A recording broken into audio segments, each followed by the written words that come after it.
com mais um episódio do Fora da Casa Podcast. E hoje estamos aqui eu, Felipe Calgaroto Borba e meu amigo Valdir Conopaz Júnior para o nosso episódio com o terceiro convidado. Júnior, quem é o nosso convidado de hoje? Felipe, boa tarde. Nosso convidado é erechinense, porque no primeiro eu errei, viu, doutor? Eu quero começar a nossa entrevista com essa frase aqui, ó. Não preciso que me digam de que lado nasce o sol, porque bate lá o meu coração. Belchior. Frase número 4.811, postada no Facebook por nosso amigo Júlio Brondani. Seja bem-vindo, Júlio. Quero dizer para ti que é uma satisfação receber você aqui no nosso podcast, tá? A gente teve aqui semana passada o Adilson, falou muito bem do Atlântico, falou de você, inclusive, e a gente diz, não, então tem que ser o Júlio próximo para a gente seguir na linha, né? Sim. Seja bem-vindo. Obrigado. Quero te informar assim que o nosso papo é bem descontraído. O papo que aparece a gente vai conversar. Pode interromper, pode falar o que quiser. É bem tranquilo, tá, Júlio? Certo, Júnior. Boa tarde a todos. Boa tarde, Felipe. Boa tarde os que estão nos assistindo. Eu quero agradecer, honrado esse convite. O Júnior foi meu dileto aluno, eu chamo ele de afilhado. E é uma honra estar aqui. Retribuo também o carinho do professor Adilson, que é dirigente hoje da URI Campus de Erechim e presidente do Ipiranga, uma grande liderança local. Perfeito, perfeito. Júlio, dessas frases, porque quando eu fui teu aluno, sempre ao começar nas aulas, tinha no quadro algumas frases, né? Então, veja bem que é número 4.811, dessa frase que você postou hoje. Como é que tu faz para ter tanta... Da onde que vem? Você tem uma coletânea? Como é que é? Bom, como iniciou esse projeto do Livre Pensar sobre? Uhum, Logo que saiu a pandemia, instaurou-se no mundo e no país, no Rio Grande do Sul, pelo desconhecido da pandemia e também, entendo eu, pelo exagero das tomadas de posição, uma espécie de pânico geral. generalizado. Ficar em casa, a economia a gente vê depois, e aí as coisas foram se passando, e a gente vou fazer 68 anos, e nasci aqui em Erechim, conheço boa parte da cidade e das lideranças, deu para se sentir no ar um ar rarefeito. Um ar onde a esperança sumiu Uhum. e nós não podemos tirar a esperança de ninguém. Foi tirada a esperança. E aí, agentes públicos também fazendo o que não deveria ser feito, no meu modo de ver, Uhum. e depois isso se comprovou ao longo do tempo. O que eu posso contribuir? Vou escrever 6 frases por dia. Vou pegar da minha coletânea 6 frases por dia, com um título do Livre Pensar de cada vez Uhum. e com uma sequência e uma foto diferente. A maioria era do amanhecer, lá de casa, e agora estou trocando as fotos. Uhum. Mas por que do amanhecer? Para dar a ideia de que cada amanhecer é diferente. Uhum. Então, se olhar as fotos que saem do amanhecer, não tem nenhuma igual. E aí foi passando com o tempo, começamos da número 1, já fazem 678 dias, me parece. Isso foi do início da pandemia. Exatamente. E todos os dias a gente publica 6 frases. Uma A primeira é no sentido de dar... Porque a vida é uma bênção. Uhum. Estarmos vivos é uma bênção. E é uma dádiva. E nós precisamos saudar o novo dia. Depois a número 2 já dá um apertão. A número 3 já vem para... A número 4 aperta de novo. A 5 é sobre negócios. E a 6 é exatamente para do valor da vida, enfim. E a ideia era de fazer 1 ano. E agora eu não posso mais parar. Eu não sei quando eu vou parar. Porque é muita gente que tem dado retorno Sim. sobre... Porque não é pegar uma frase e escrever. Eu percebo. Eu Então, percebo. é toda uma escolha. É. Eu tinha um acervo de 10 mil frases que, ao longo da vida... Então, toda frase tem o autor, enfim. Uhum. Mas essas frases se esgotaram, né? Porque praticamente de cada 10, 15, 20 frases que você leva, você vai escolher uma. Uhum. Sim. Então, isso dá quase 100 frases para escolher 6. Uhum. O que é mais inusitado e engraçado, eu não tenho essas frases em computador, eu tenho, Pois é, ia te pedir até. eu tenho essas frases porque eu tenho alguns... O processo de criação, eu sou da área de marketing, se dá de várias formas. No meu caso, eu tenho que escrever. Então, eu tenho que escrever, eu tenho que ter a caneta e tenho que ter o papel. Então, eu já estou no 15º caderno de ata. Aqueles cadernos de ata Sim. estão lá, porque logo ali na frente, não sei quando, porque a gente acorda bem cedo e vai dormir cedo também, e não eu quero fazer uma coletânea dessas frases, mas uma coletânea em torno de um tema. O valor do trabalho e do conhecimento e a importância que nós temos que dar como valor à vida. E, a partir daí, eleger 100 palavras ou 100 temas daqueles que... Vocês imaginam, eu tenho 678 livre pensar. Se eu pegar desses... Se pegarmos nós, vamos montar uma equipe, o livre pensar sobre...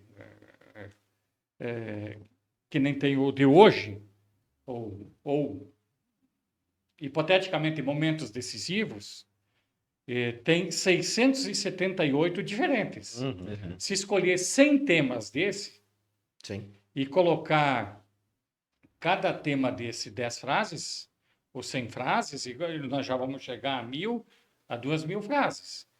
Porque a história do mundo e a vida se repetem. Uhum. Não há. A vida no ano 1000 e a vida no ano 2000, que foi da virada do milênio, excetuado a tecnologia, as angústias... Se repete. Elas se repetem. Sim, Elas se repetem. As alegrias se repetem. Sim. O ser humano ele não é digital, é analógico. Ele nunca será digital. A digitalização ela ocorre como facilitador, mas tudo está aqui nesse espaço 12/6, Sim, sim. que é a mente nossa. A alteração da frequência da mente vai nos dar, evidentemente... Então, esse olhar diário que a gente a gente faz com muita alegria. E eu tenho 36 pessoas que eu mando no particular. Uma delas é o Luiz Felipe Scolari, que é meu amigo. Uhum. O vice-presidente da montadora que eu estava ligado. Enfim. E um amigo manda para 250 pessoas todo dia. Então, como eu tenho 5.000 amigos no Facebook, imaginar que dos 5.000, 500 printem e passem por WhatsApp, isso aí tem um alcance Enorme, É, enorme, enorme. Para 1.000 pessoas está fazendo, de alguma forma está fazendo diferença. E a resposta no dia a dia vai observando que tinha gente que dá o retorno Dá o e vem. retorno e encontra na rua. Sabe que esse assunto das frases, eu deixei escondido aqui, porque eu não falei nem pro Felipe, né? Aham. Mas é uma coisa assim que eu lembro muito bem do tempo que eu Sim, fui seu sim, aluno, sim. que chegava na aula e tinha as frases no quadro. É. Mas assim, eu digo que com certeza é uma coisa que a gente, quem lê, eu pelo Face, né? A gente dá valor, porque tem muita coisa que tá enquadrando naquele momento que tu tá vivendo. É isso aí. É. Assim, num mundo hoje, que não é diferente dos outros mundos, mas é um mundo hoje de uma complexidade muito grande, de um vazio espiritual muito grande, Sim, sim, de, infelizmente, uma mediocridade instalada, principalmente no país aqui. sim. Nós temos mediocridade instalada. Então, na média, nós somos medíocres. Então, Que tem que se entender mediocridade não como algo necessariamente pejorativo. não É um status, né? é a realidade. É. O que é um ser medíocre? Um ser medíocre, Aquele que a turma do eu também. Daí, amanhece e anoitece e não acontece nada. Uhum, uhum. E para ele tá bom. E para ele tá bom. É. Então, isso é muito ruim para o país, é muito ruim para a cidade, é muito ruim para as lideranças, né? E uma parte dessa mediocridade ela foi orquestrada. Agora, vocês imaginem o seguinte: 2 anos, praticamente, com aula remota. O que será desse profissional ali na frente? Porque o americano diz, no pain, no gain, sem dor, sem ganho. O que está acontecendo hoje? Ninguém quer ter dor. É. Vai pelo mais fácil. Então, assim, se ninguém quer ter dor, não vai ter ganho. Então, são desafios importantes para a sociedade, para Erechim, para o Estado, para o país, porque não adianta dizer assim, eu quero ser. Não é eu quero ser. Eu quero construir para ser. Isso aí. E ali vai passar para a dor. E Isso. se ninguém quer dor? E não só na questão do profissional que teve essa aula online, ou formando, vamos dizer assim, que tu tá falando, né? Mas eu tenho 2 filhos pequenos. E eu sei que um desses 2 anos, um ano, foi abreviado. Foi abreviado na educação. E assim, ó, estudando em escola particular, que, assim, no meu ver, eu acho que é uma boa escola. Sim. Mas pensa em algumas outras escolas. Eu não estou dizendo que a escola pública seja ruim, né? De forma alguma. Eu estudei em escola pública. Mas a gente tem que saber que daqui a pouco esses 2 anos que abreviou um para os meus, pode ser 2 para os colegas de idade deles, né? São desafios São imensos. desafios imensos. Imensos. Bom, Júlio, vamos seguir o nosso assunto aqui. Sim. A gente sabe que o teu coração bate muito pelo Atlântico, né? Até não poderia ser diferente, né? Por ser o presidente, né? Então, nós queríamos falar um pouco sobre a questão do clube. Até, eu acho que nós devíamos começar pelo próprio futsal, né? Que é, com certeza, o Adilson bem falou aqui, os 3 pilares de esporte que nós temos em Erechim, que é o Ipiranga, o Rally e o Atlântico Futsal, né? Uhum. Então, a gente queria falar um pouco sobre a questão do futsal. Essa parte esportista aqui é com meu amigo, né? Porque ele é cancheiro. Não, com certeza. É um assunto que está sempre no nosso dia a dia, o futsal, porque realmente Erechim se destaca muito por causa do Atlântico, né? Estamos indo para o 21º ano seguido Sim. na Liga Nacional, Sim, né? sim.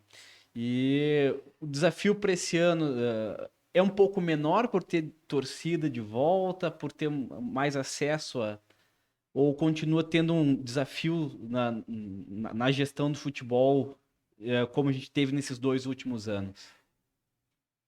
O que que a gente, eu gostaria um pouco de historiar o Atlântico. O Atlântico vai fazer, no dia 20 de setembro, 107 anos. Perfeito. Então, assim, a história do Atlântico se confunde com a história de De Erechim, Erechim.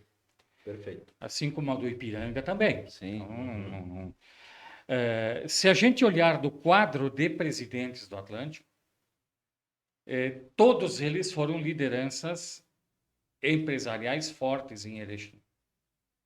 Se a gente olhar lá um por um, passaram pela CIE, pelas cooperativas, pelos frigoríficos, enfim. Ao longo desses anos todos, desses 107 anos, nós tivemos uma época que o futebol foi forte e era forte, bem forte. Existe até um livro do Odi que retrata a história dos Atlangas e ali tem Foi comentado Sim, com o Adilson aqui. jogo a jogo. Nesse ponto a gente chegou a conversar com isso, quando a gente começou a tocar assunto de rivalidade, Então, que falta pro clube, assim, um rival. A gente tinha o nosso rival, sim. mas ele mudou o rumo, né? Aí houve Erechim, para vocês terem uma ideia, Erechim na década de 50 era o que é a Chapecó hoje. Em termos de importância Regional? e geopolítica. Sim. Então, assim, não tinha asfalto em lugar nenhum, tinha um aeroporto aqui, Chapecó era mato, Pato Branco era mato, Cascavel era mato, Beltrão era mato. Então, a ponta do Rio Grande, que era a ponta de lança para estas cidades, era Erechim, isso vocês são sabedores, que tinha 5 voos diários. Mas tinha uma indústria muito pujante, tanto nas cadeias de alimentos básicos, quanto fábrica de arma, fábrica de trilhadeira, fábrica de cama. O Parque Fabril era muito diversificado, assim como é hoje. Muito bem. O Brasil começou a se desenvolver e nós ficamos para trás. Porque em algum momento a cidade se fechou. Tinha pessoas e empresas que queriam vir aqui e empresas daqui não deixaram. Por exemplo, a Sadia era para se instalar aqui. Era uma das empresas. Sabe, Júlio, eu quero só fazer um parênteses, que chegou e falou que a cidade em certo momento se fechou. E a gente ouve, eu tenho 46 anos, a gente ouve falar das pessoas que a gente conhece de fora, que Erechim ainda é uma cidade difícil de se instalar. Então, esse olhar, se a gente for olhar aquela obra que tem os 100 personagens de Erechim, que construíram os 100 anos de Erechim, eu diria que as lideranças de hoje, eu me incluo nelas, nós não atamos o sapato dessa gente. De tanto que eles fizeram sem condições. Forjaram pelas próprias mãos. Mas, enfim, aí nós entramos num período onde as outras cidades começaram a crescer. E o asfalto chegou antes em outras cidades. E o aeroporto nosso continuou sendo de chão e na outra foi de asfalto. E aí nós perdemos o trem da história. Bom, nesse meio tempo, aí nós balançamos. E aí o nosso clube parou. Assim como posteriormente o Ipiranga também parou. Porque nós temos uma grande vantagem aqui, é que a cidade ela é empreendedora e ela é comunitária. E as lideranças, todas elas são trabalhos voluntários. Pegam junto. Pegam junto. Então, hoje mesmo no Atlântico, nós também temos. Eu fui presidente 4 vezes da FRINAP. Eu tinha uma equipe de 150 voluntários que, se queria ter um lanche, tinha que pagar do bolso. E acontece isso hoje também. Mas, enfim, aí nós paramos. Aí, na década de 80, o Vinícius Pedrolo era presidente do Atlântico e era meu aluno. Em 1983, e o estádio da Baixada lá estava jogado às traças. Isso em 83. 83. Aí foi feita uma pesquisa com os 800 sócios do clube aqui em cima. Uhum. Aí foi optado para construir o parque esportivo. Então, nesse momento ali, optou-se por... Mas só para me tirar uma dúvida, porque eu também. O Parque da Baixada era o estádio Sim, do Atlântico, sim, mas ele pertencia ao ao quadro clube. de sócios do. Exatamente, Tá, beleza. exatamente. Tá. Foi feito um programa, assim como o Ipiranga fez, Ipiranga Constrói, Atlântico Constrói, que era um programa de rifa, Sim. onde Sim. as pessoas concorriam um carro. Mas nós tivemos pessoas muito abnegadas, assim como tem no Ipiranga hoje, que ao longo do tempo levavam o futebol pagando do bolso. Pagando. E, enfim, numa cidade como a nossa, mesmo hoje, não há possibilidade de termos dois times. Uhum.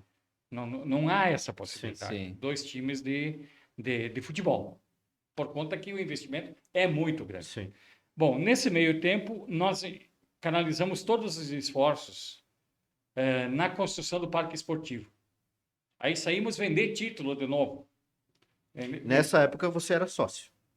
Eu era professor e entrei de sócio em 83. Certo. E em 83, mesmo que nós lançamos o Parque Ser Atlântico Esporte Total Lazer Ideal, aí eu era sócio pela minha família, mas aí me associei, Uhum. era um valor diferenciado para quem era sócio da sede. Certo. Bom, e foi construído esse parque. Aí veio a equipe de bocha, a Ana de Oliveira é campeã mundial, é o campeã da América do Sul, mas ela disputou mundial. Depois veio a equipe de natação e agora nós temos o futsal há 21 anos, que também foi construído de uma forma voluntária e ainda hoje. Mas como é que funciona o Atlântico? Ele funciona por departamentos. Sim. Então, assim, a cada departamento você vai fazer um evento, ele tem que buscar a receita. Então, o presidente está todo dia lá no futsal, mas a equipe de futsal, os dirigentes de futsal, são responsáveis para buscar a receita na comunidade e nos patrocínios e na lei de incentivo ao esporte para cobrir as despesas do futsal. Não sai um centavo do valor dos sócios para o futsal. Então, graças a isso, a gente, buscando todo mundo o fazer, o construir, o desenvolver, a gente tem ido além das possibilidades, mas com os pés no chão e com todas as obrigações em dia, com todos os investimentos em dia e todo ano fazendo investimentos. Uhum.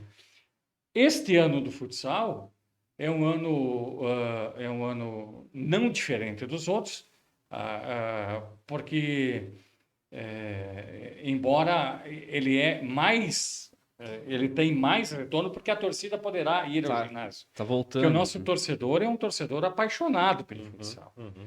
Vocês viram ali nas decisões com a CBF e esse ano aqui o nosso técnico ele montou o time dele, porque o ano passado o time não era dele. Ele já vinha. Sim, chegou já com a equipe constituída. Eu estive assistindo o treino ontem.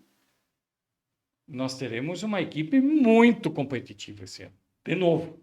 Então, a cada dia, todo dia, um novo desafio começa, mas a gente está muito sereno, muito tranquilo em todas as áreas, né? Nós estamos muito felizes com a temporada, porque o parque está com muita gente todo dia e a gente tem o posicionamento nosso hoje estratégico de marketing do parque é o clube da família. Uhum. Sim. Uhum. Então, os pais hoje largam os filhos de 10, 12 anos lá à 1 da tarde e vêm buscar às 8 da noite. Sim. E nós estamos cuidando de todo mundo. Sim. Então, isso para nós tem um valor imenso. Sim. De cuidarmos das famílias e também darmos o incentivo e também os puxões de orelha necessários, porque trata-se de criança, trata-se de jovem, e nós precisamos, evidentemente, de que a nossa comunidade hoje está na geração de vocês, de levar adiante a comunidade. Então, os portadores de tocha são vocês. É essa faixa etária. A nossa continua aí, mas logo ali na frente, nós vamos estar numa idade que não teremos mais essa possibilidade, embora estaremos sempre ao lado de vocês. Então, assim, objetivamente com relação à equipe de futsal, à semelhança do Ipiranga, quem eu também sou sócio, e formulo votos de que esse ano aqui seja um ano de grandes realizações também, Sim. ao presidência, a Dilson e toda a sua equipe, nós também estamos indo em busca de disputar títulos. Estamos muito felizes de termos conquistado o Gauchão mais uma vez, e num clássico que é o maior clássico de futsal, eu acho que é da América do Sul, não é só do Brasil. Sim, porque se a gente analisar o histórico recente, as equipes que estão de ponta hoje no futsal não tem uma tradição tão grande em relação uma com as outras dentro dos seus estados, né? Não tem. E o Atlântico com a CBF tem uma tradição maior, né? A ponto de o Sport TV vir procurar a gente para transmitir os 2 jogos.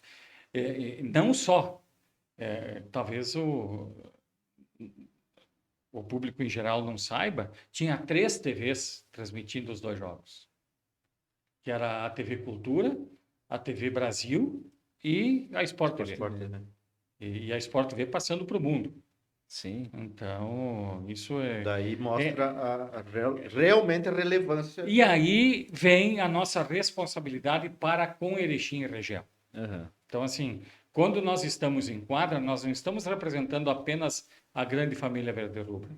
Nós estamos representando o Erechim Grande do Sul, que é o mesmo caso do Rally, que é o mesmo caso dos co-irmãos do Ipiranga, enfim, essa é a nossa obrigação e o nosso dever. O Atlântico hoje, o departamento de futsal, tem algum projeto de base? Nós temos 150 jovens e crianças na categoria de base. 150. É. E faz tempo que tem esse projeto? Esse projeto já está andando, já está andando há muito tempo. E já começou a dar frutos? Já começou a dar frutos. Frutos que eu digo... Sim, tem jogadores nossos colocados no próprio Atlântico, em outros clubes. Em né? outros clubes, enfim. E isso é muito importante. Por exemplo, nós temos escolinha de futsal para crianças e ali nós não disputamos campeonato com crianças. As crianças vão lá brincar de futsal. Então, nós vamos disputar campeonatos a partir dos 15 anos, mas nós temos treinamento, mas a criança, o esporte tem que ser lúdico. O aspecto lúdico, pedagógico. Pedagógico, ou seja, conviver em equipe, brincar em equipe, enfim, aprender os fundamentos do futsal. Agora, nós não entramos em campeonatos porque entendemos que a criança tem que brincar. Sim. E não, então, as nossas equipes não estão em campeonatos de criança. Não. É uma decisão que o departamento de futsal tem já ao longo desde o início, que é exatamente dar a iniciação e também não vamos aí descobrir craque de 6 anos, de 7 anos. Sim, não. sim, claro. Tem que fazer com que todo mundo seja igual e que tenha oportunidade depois de seguir ou não, enfim. Sim. Assim como nós temos aula de natação, até para bebê. Então, temos lá na piscina térmica. Falando em natação, Júlio, teve uma época que o Atlântico foi forte em equipes de natação, né? Foi. E não existe projeto de voltar alguma coisa nesse sentido? Esse é um projeto hoje muito complexo de se lidar. Precisaria investimentos vultuosos e também isso deixa deixa esqueletos no armário que não Sim. são fáceis de resolver. Então, nós mesmos resolvemos um esqueleto esse ano aqui. É né? mesmo? Ah, não é fácil. Ainda Eu imagino. ainda por esse lado do futebol, do futsal, tem um amigo Rodrigo que fez uma pergunta quando teve o Adilson aqui sobre categorias femininas. Sim. O Atlântico hoje tem um projeto para desenvolver futsal feminino? Olha, neste momento, nós, até onde eu sei, poderá ser que a Liga Nacional, hoje a seleção já é da CBF, Sim. pode ser que isto, no futuro, seja institucionalizado. Sim, porque no futebol de campo a gente vê, né, que a CBF tem essa norma. Para o time disputar o Brasileirão Série A, ele tem que ter uma equipe feminina Isso. constituída, né? Não é uma situação simples, porque veja bem o que os europeus e os outros países fazem. Né? E aqui no país nós estamos na contramão disso. Aonde é que surge esse tipo surge nas escolas. Então, onde é que é o americano, o basquete universitário? Onde é que o draft é onde que eles pegam? No universitário, assim como outros esportes. E nós não temos essa prática como educação esportiva no país, que é um erro. É um erro. É um erro, né? Com certeza. É um erro. Então, não é uma tarefa simples de desenvolver uma equipe, mesmo quando isto for, olha a dificuldade do futebol, porque as moças começam a jogar muito tarde. Então, isso... o meu irmão, eu tenho um irmão que mora nos Estados Unidos, ele era treinador da minha afilhada do time da escola. Então, eles lá é normal. Por que a seleção americana de futebol feminino é uma seleção forte? Eles começam na escola. Começa a escola, né? É que o Brasil não tem essa cultura, né? Tudo depende sempre de um clube, de uma associação, de uma escolinha, mas as escolas em si não fomentam o esporte, né? E geralmente é direcionado para alguma área, mais especificamente futebol, vôlei, né? Mas nunca, porque nos outros países a gente vê justamente a contramão. Parte das escolas e aí os clubes acabam encampando porque... Sim, com certeza. É por ali a base toda. Tem muito. Eu sou educador. Então o Brasil tem muito a começar de novo nesta área. Muito a começar de novo. Não é muito a fazer. Muito a começar de novo. E é até um recomeçar, porque em certa época se teve ainda, de forma meio incipiente, mas se teve essa situação. Eu estudei no grupo escolar Dr. José Vicente da Maia, que era a escola do Rotary para baixo do Madaloso. Nós tínhamos lá aula de educação física com 4 ou 5 esportes. Na educação física aprendia a ser vôlei, aprendia a ser caçador, futebol, tinha uma tábua de basquete lá, incipiente, que a comunidade mesmo fez. Enfim, a gente tinha iniciação ao esporte em várias áreas. Alguma noção de atletismo? Sim. Hoje depende muito mais de projetos de professores do que do sistema, né? Ou então fazer que nem os clubes de Porto Alegre, o Minas Clube, né? Acabam pegando muita verba federal e desenvolvendo atletas desde criança, mas isso não é tarefa para clube, né? Ele está desvirtuado. Sim. Olha que ele já tem um perfil diferente de clube, né? Não é um clube associativo mais, né? Virou um clube que tem produção, né? Não, mas é que assim, a origem dele é igual à Sim, nossa. Não, com certeza. O Porto Alegre, o Sergipe, a origem é igual à nossa. Mas aí foram, ao longo dos anos, eles têm verba, né, olímpica, né? E vão sediando. Mas aí vira uma universidade do esporte. Sim. Formador de atleta. Aí tudo vem toda a carga de responsabilidade, que não é uma coisa simples. Sim. E eu diria que, né, hoje, por exemplo, se fosse... vai chegar o Ministério do Esporte aqui em Erechim, diz o que vocês querem fazer? Nós não temos condições. E neste momento aqui não temos nem interesse. por causa da carga de responsabilidade de trazer para cá um conjunto que não é responsabilidade nossa. Sim. Sim. Aí teria que montar uma divisão olímpica, por exemplo, separada. Isso. E daí já passaria para o lado da uma universidade mesmo, Sim. né? Com certeza. Essa é Por exemplo, essas categorias de base que você falou são 150 atletas. Sim. Se consegue algum projeto, alguma coisa na Nós, parte do Ministério nós temos lei de incentivo ao Isso, lei de esporte incentivo. no Rio Grande do Sul.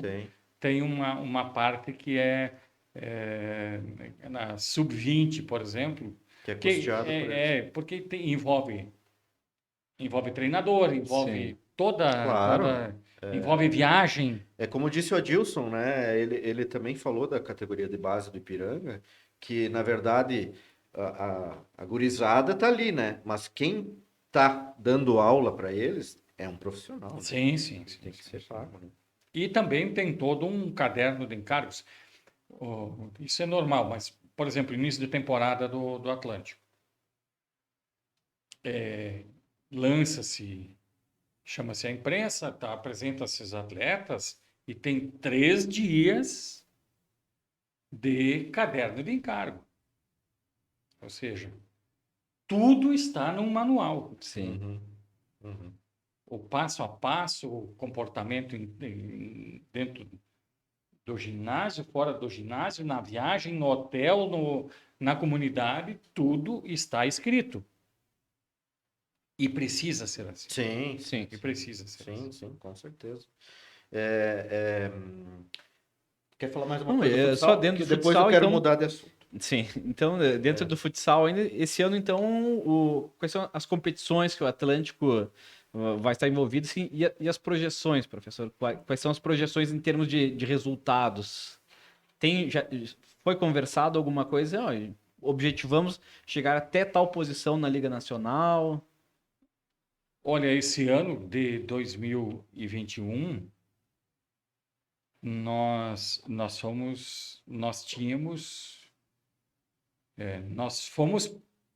estávamos para ser campeões. Nós disputamos para sermos campeões. E enroscamos com a CBF, ganhamos bem aqui, mas como a fase classificatória nós não fomos tão bem, aí perdemos para o regulamento, mas na verdade perdemos para nós porque nós assinamos também o regulamento. Sim. Não vamos transferir a responsabilidade. Mas nós tínhamos condições de sermos campeões. E no gauchão, o nosso objetivo foi alcançado. Felizmente. Então, todo ano nós entramos para ganhar. Para ganhar. E nós não entramos para participar. Nós somos hoje, certamente, nós estamos entre as 4 forças nacionais. Por quê? Porque, e se for olhar nos últimos 21 anos, a equipe que mais tem título é a nossa. Sim. Nesses 21 anos, nós somos campeão de Taça Brasil, Taça da Liga, Supercopa, Libertadores da América, Mundial, né? Então, nenhum tem esse cartel, pelo conjunto. Mas eu diria que essa é nosso dever e a nossa obrigação. Ao vestir a camisa do Atlântico, ao entrarmos em quadra, nós temos que dar o melhor de nós. Nada se faz sem essa, eu diria, sem esse direcionamento. Sim. Júlio, eu vou trocar de assunto, tá? Posso sair do futsal? Vontade. Erechim, nos meus áureos tempos de juventude, era uma cidade que era muito forte e conhecida pelo carnaval. Dos quais as festas que tinham no carnaval, as principais que tinham eram no Clube Atlântico, na sede. E o carnaval está chegando. Já existe uma programação para o carnaval? Qual que é o posicionamento, assim, do Atlântico? Do clube? Bom, tudo tem o seu tempo. Uhum. Tudo tem o seu tempo. E nós somos uma cidade de europeus, descendente de europeus. Então, o Carnaval do Atlântico, do qual esteve sob minha responsabilidade por 32 anos, Só isso. não era carnaval. Era um grande encontro de jovens. Era uma Olimpíada. Com os blocos.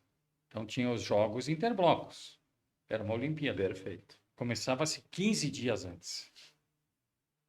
E naquele momento ali, enquanto houve esse olhar do jovem, o carnaval existiu. O jovem não quis mais isso. E isso não é um erro. É a cultura. Cultura, muda. Tudo muda, a né? cultura Vai muda. sofrendo. Então, mas nós formamos grandes lideranças da comunidade porque o bloco tinha que ter um presidente de bloco. E tinha que ter regulamento. Tudo tinha regulamento. Era desse tamanho aqui. Então, assim, tinha que ter disciplina. Enfim. Tivemos grandes carnavais. Hoje não há essa possibilidade. Então, o próprio país hoje Sim. todos começamos a nos perguntar o que é carnaval. Não, Para que isso? na nossa comunidade, carnaval é um feriadão prolongado. E todo mundo vaza da cidade. Então, nós estamos mantendo o infantil. O ano passado, em função da pandemia, nós fizemos um pagode lá no parque, enfim. A gente lembra disso, né? A semana que vem vamos começar a tratar do infantil, para não perder esse elan. Agora, carnavais de noturno, isso eu não posso dizer que não vai voltar. Eu considero improvável voltar, porque, primeiro, as pessoas que poderiam ir no carnaval não vão. Não vão. Não, Verdade. Então, e nós estamos tratando de negócios. Então, não vamos desafiar os astros, que os astros caem na cabeça. Então, mas foi um momento muito bom. Foi. Histórico, inclusive. Histórico. A gente tem lembranças muito, muito lindas dessa época. Mas a vida é feita de momentos. Então, esses momentos foram bem vividos. Por isso podem ser bem contados. Pois é. O Atlântico, na verdade, eu toquei no assunto do carnaval porque, assim, ó, a gente vê algumas coisas que eram do passado, que nem o carnaval, que nem tu falou, ninguém quer. E outras que eram do passado que tinham desaparecido no tempo, por exemplo, as debutantes. Sim. Que voltou. Voltou. São coisas assim que o clube teve a ideia ou foi a procura das pessoas? Olha, tudo também tem a sua época. Tem a sua época. Sócios começaram a nos perguntar, porque tudo começa a ficar muito caro. Você vai fazer uma festa de 15 anos, Sim. essas coisas, elas têm todo o enredo, enfim. Mas é cultural. Então, as debutantes de 2021 vão debutar em março de 2022 e nós já estamos nos preparando para outubro de 2022 fazer as debutantes de 2022. Mas nós temos eventos muito firmes do nosso clube. A Comenda do Galo, ela vai ter o baile do vinho que nós teremos, enfim, tem outras programações que elas estão mantidas. Esse é um tema que eu até queria tocar já na esteira das atividades sociais, que não deixa de ser o próprio carnaval. Esse ano o calendário volta a ficar um pouco mais completo, pela questão da liberação de presença de público. Sim, então volta. Mas sempre nós, e a diretora social, o casal João Elmar e a Ana de Oliveira, estão muito empenhados nisso, né? olhando o dia a dia, todos nós sabemos o que aconteceu com esse pessoal da música, né? Sim, Lamentavelmente. foi muito impactado. Então, assim, hoje bandas, quando que vão voltar? Bandas deste tipo, né? Hoje nem o pessoal se reinventou. Então, nós estamos dando um passo de cada vez. O nosso planejamento é dia a dia. Não estamos fazendo nenhuma afirmação, porque em cada momento que cada momento é necessário. Isso que nós estamos fazendo. E vamos procurar voltar às atividades, mas também sabendo que 2 anos as pessoas mudaram hábitos. Sim. Mudaram muito os hábitos. As pessoas pensam diferente e também... Tem receios que não existiam antes. Exatamente. Então, tudo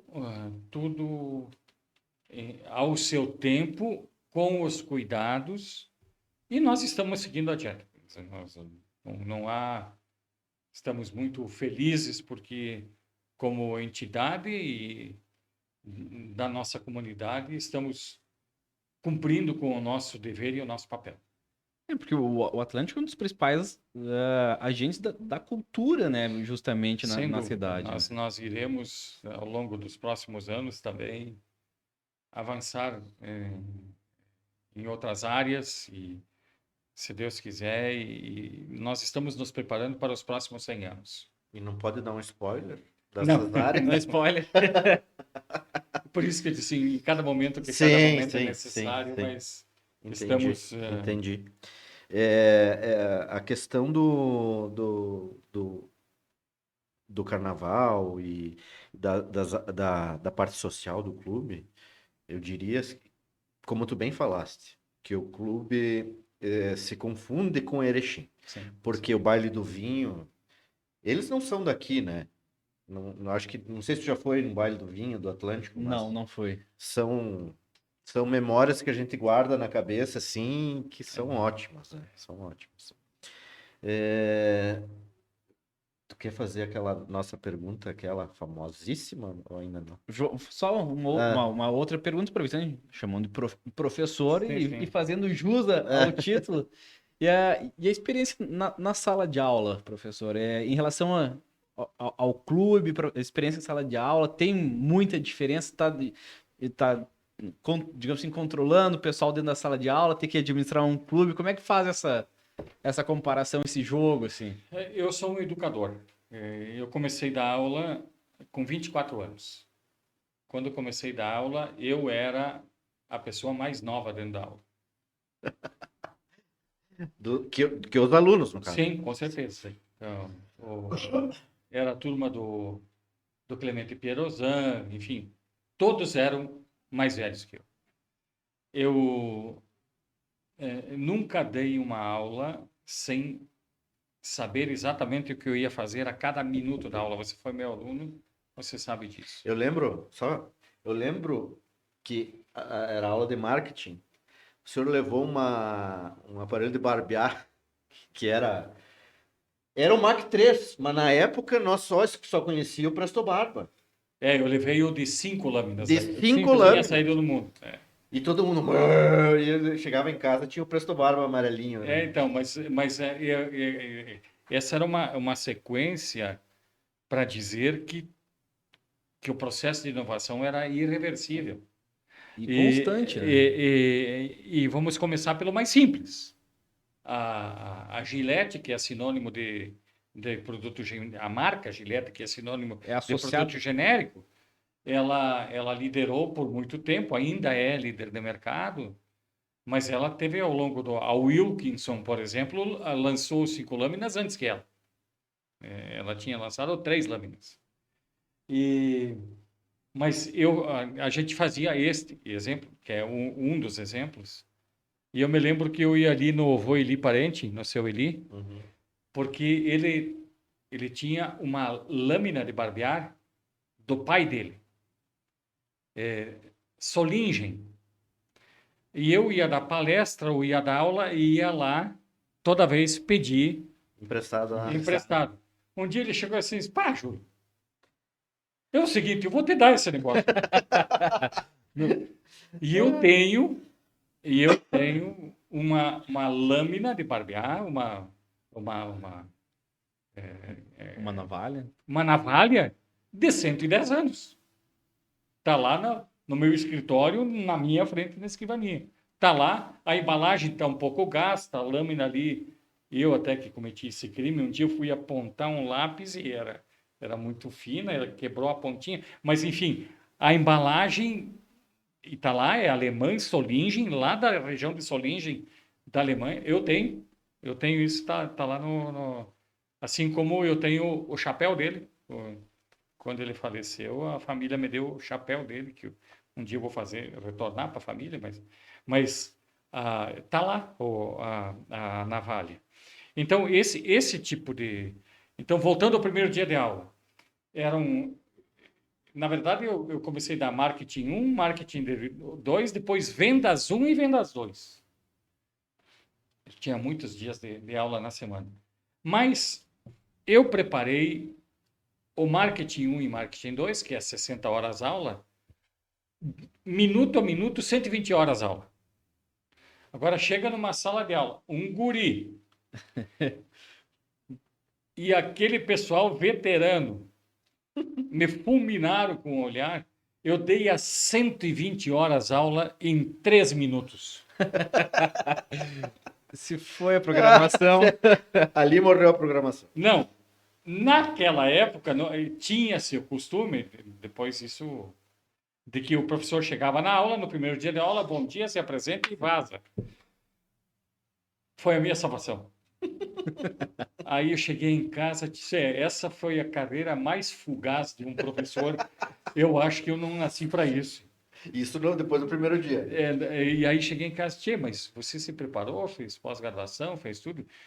Você é um idiota, ou é um fujão, ou é um covarde.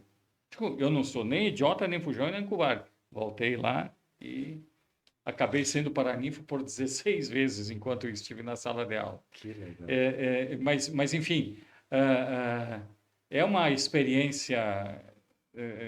Costuma-se dizer, Arthur Ward diz assim, que o professor medíocre dá aula, o bom professor ensina, o muito bom professor educa e o professor indispensável inspira. Eu não sei se eu conseguiria inspirar, mas o meu objetivo na sala de aula era inspirar e desenvolver novas lideranças, empreendedoras e empresariais.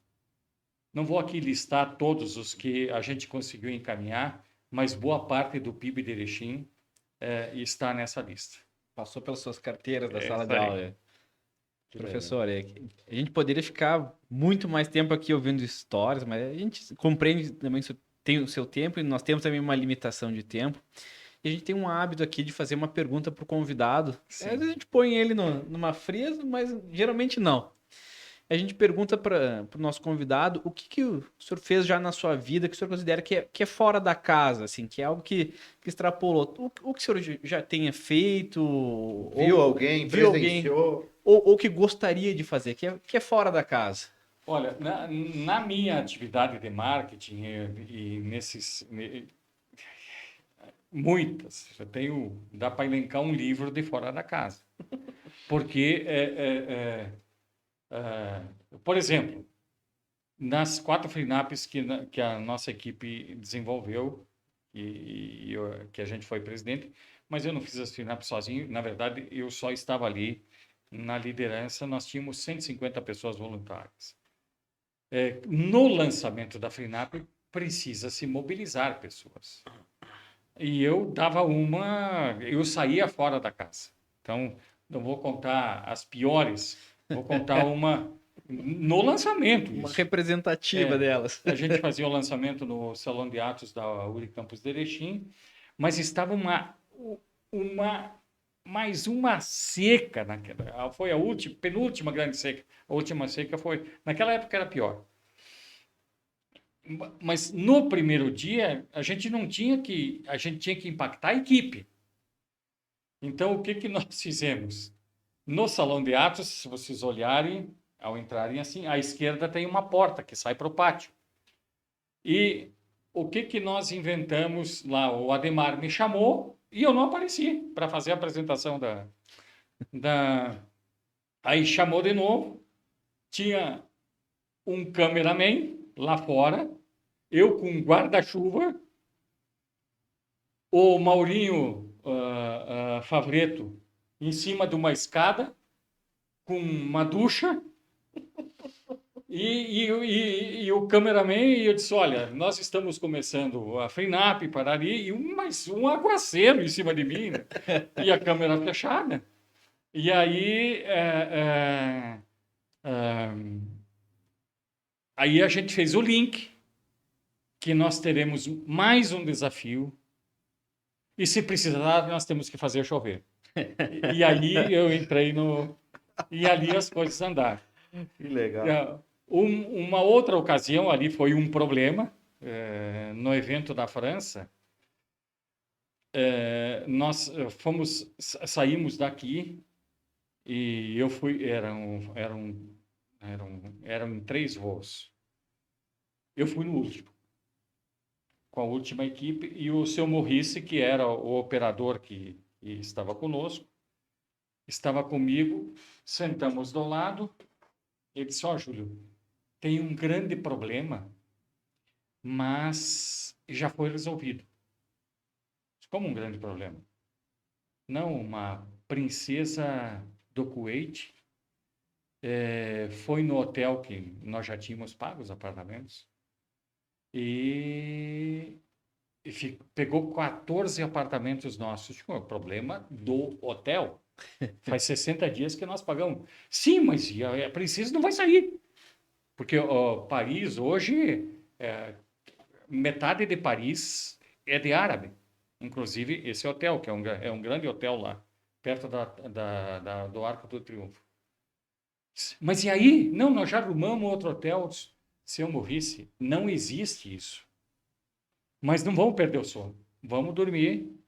E como é que vai tirar 14 de uma delegação? Dizer o seguinte, vocês vão sair desse hotel que é de primeira, vai para o outro de primeira, mas vai retirar daí. Aí eu tinha aprendido isso em marketing, que quando acontece um problema, você tem que dar uma recompensa. Aí estamos chegando, o avião está para pousar em Paris. Se eu morresse, acordei ele. Aí, se eu morresse, tenho a solução. Era 3 dias em Paris, depois nós íamos para Nice. Qual é a solução? O senhor disse que pode ser, alguns vão ficar um dia, era 14 apartamentos, né? 2 dias ou 3 dias fora do apartamento. Perfeitamente. Então, além de dar o hotel, que era 200 metros, né? Quem ficar fora do hotel, 500 euros por dia vai ganhar para sair do hotel e ir para outro hotel. Era por apartamento, né? 500 euros por apartamento por dia. O euro não era tudo isso que tinha hoje. Sim. Bom, mas enfim. Ele disse, mas quem é que vai pagar? O hotel? E se o hotel não pagar? O operador? E se o operador não pagar? O senhor? O senhor? Sobrou. E se eu não pagar? Nós vamos pagar. E depois nós vamos comprar de alguém. Muito bem. Chegamos em Paris, o operador de lá chegou a chorar na frente, porque todos esses eventos aí eram 3 viagens, uma para fazer o programa, outra para fazer um minuto do programa e outro era o programa em si.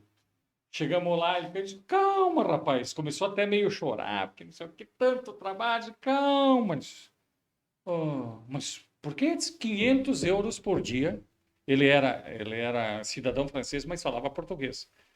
500 euros por dia para quem fica, por apartamento que ficar fora do nosso hotel. Ele olhou. E quem vai pagar? O hotel. E se o hotel não pagar? O senhor vai pagar. Em dinheiro. Nós vamos sair daqui na terça de manhã, no jantar da segunda de noite. o senhor vai trazer por envelope e vai colocar 3 dias é 1.500 euros. Bom, fomos lá para o Vale do Loire, lá, voltamos, chegamos no hotel e eu não estava preocupado. Estava lá o operador com o sócio dele, com os envelopes, com o dinheiro dentro, 1.500 euros. É a primeira vez que eu vi uma nota de 500 De euros. 500 euros. Então, eu acho que até de 1.000 euros tinha, mas enfim, estava nos envelopes e o nome de quem estava no apartamento.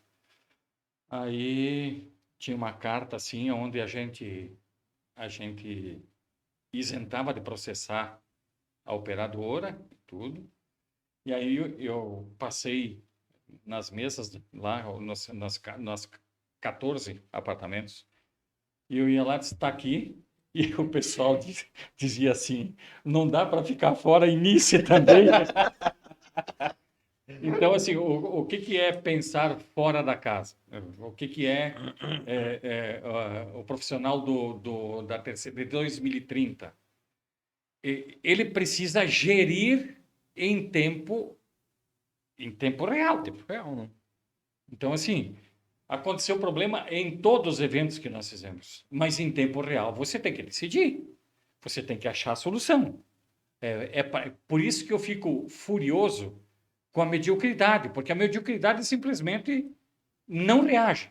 Tem a resposta padrão, não posso fazer. É, É a então, resposta padrão. Então, hoje em dia, no futuro, o mundo será dividido em sim e não.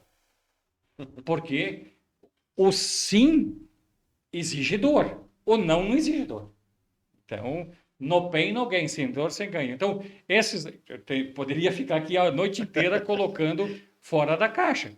Mas, na verdade, o fora da caixa significa como resolver problemas e situações delicadas. Essa é a questão. Esse é o desafio, é isso que fica. Que legal. É isso. Muito boa a história, muito boa. Gostaríamos de ter mais tempo mesmo, professor, mas é que a gente tem essa limitação, né? Agradecer do fundo do coração da gente, tá? A gente fica muito feliz que o programa está começando agora. Sim. E a gente queria que pessoas assim de expressão na nossa comunidade viessem por primeiro, e está acontecendo. Então, Júlio, muito obrigado, de coração. Eu fico muito grato a esse convite e fico feliz de ter de participar de um novo veículo de comunicação e de uma nova plataforma de comunicação. Perfeito. Que vai atingir um outro público. Então, essa é Mas se eu me despeço aqui dizendo a minha gratidão e meu obrigado e a paciência de quem assistiu, mas eu tenho que dizer o seguinte, que no mundo da terceira década não há a menor possibilidade de a gente ser portador de tocha ou do topo se não tiver brilho dos olhos, os olhos do tigre e a faca nos dentes. É isso que vai mover Erechim, vai mover uma sociedade, vai mover um país, vai levar novas lideranças, enfim.